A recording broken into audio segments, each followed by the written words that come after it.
Hi, my name is Lisa, and so our project today is going to be this lovely, luxurious arm knit blanket with this really thick, nice alpaca wool from Wool Wow.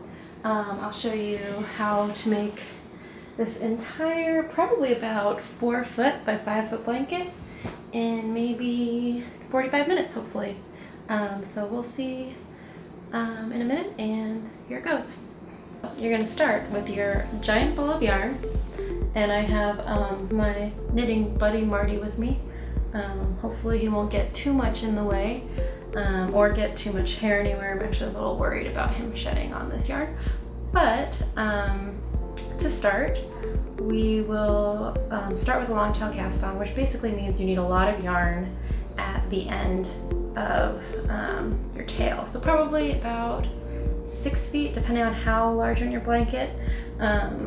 I want mine to be around 4 feet wide if I can, and then we'll see what the length ends up as we go. So I feel like about this much, 6 to 8 feet should be good. I'm going to be casting on all the way up my arm. So during the process, I'll just keep reminding you, you'll need to make sure that you keep your loops kind of loose, just so you have that wiggle room to kind of, at least for me, get up the kind of chunkier area up here. So to start, you start with a slip knot, which is basically where you loop your yarn, grab it with your hand, and then you're going to twist it. Take whatever is the back of the yarn back here and pull it through the top loop, so it'll make a little bit of a knot. You can just kind of cinch that around your arm like a little cuff. From there, we'll just start casting. And to cast, you will basically want your 2 pieces of yarn, so your tail and your yarn that's connected to your ball here. You will grab the 2 pieces, take your thumb and your pointer finger, split the 2 pieces, and kind of make like a little gun shape with your hand. Once you have that, you pull your right arm down. You'll get this nice little kind of Y shape. Once you have that pulled down, you get your right hand. It's just like knitting. Go under your first piece of yarn by your thumb, go over the second piece, grab that third piece coming down from your pointer finger, and pull it under the first. So that'll make a nice little loop right like that. And you'll just cinch that over your arm. Again, keep it a little loose right here. So once again, grab your yarn, thumb and pointer finger, split the yarn, pull your arm down, go under the first yarn by your thumb, over the second yarn, grab that third piece and pull it under to make a loop. So I'm going to continue to do this all the way up my arm until it's about up to my shoulder, and then I'll teach you how to continue knitting.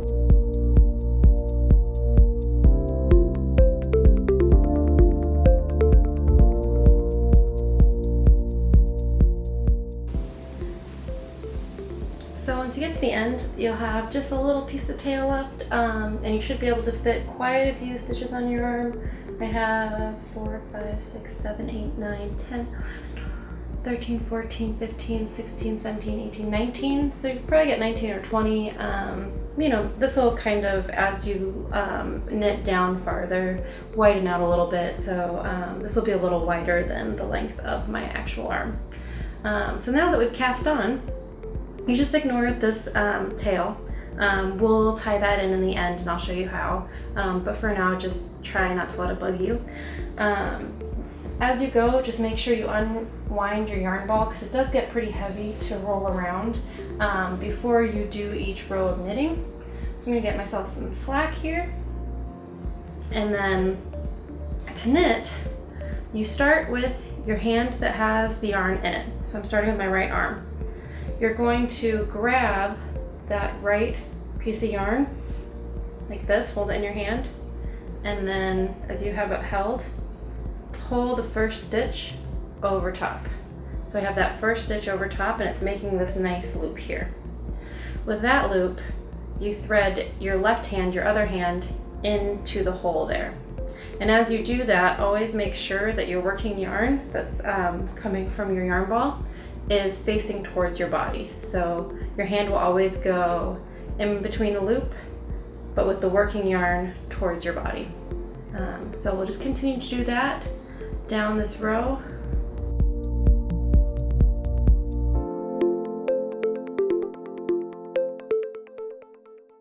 So once you get done with one arm, you'll do the same for the next. So you'll be grabbing your working yarn. Again, get yourself some slack, because it does get quite a bit heavy and it is a bit of a workout on your arms.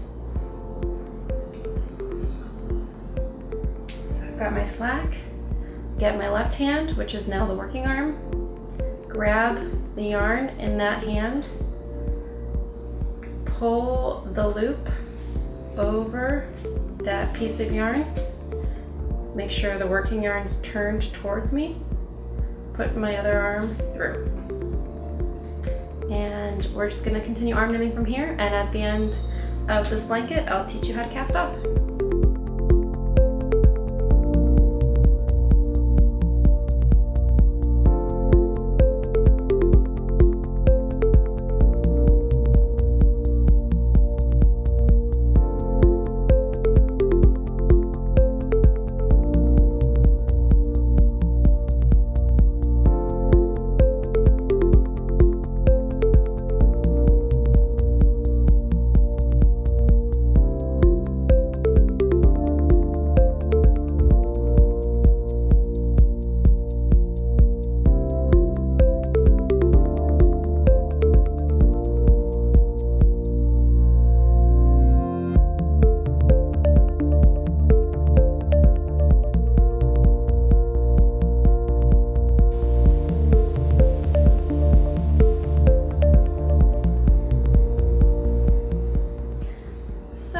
Once you get near to the end of your yarn, or to about the length and width that you want, which I feel like I'm getting to a pretty good spot here, but I am almost out of yarn, we're going to cast off, which is basically just tying off all the rows, so the blanket is a final complete blanket.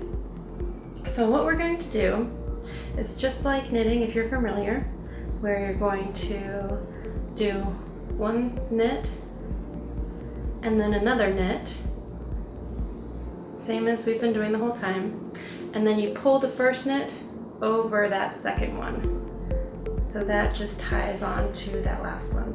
So then we're going to do that one more time, and just continue down the row.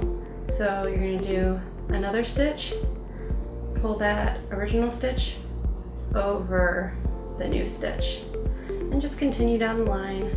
Knit one, pull one over, knit one, cast it over, knit one, cast it over. You'll start to notice that it starts to make a little kind of braided end at the end of your yarn here.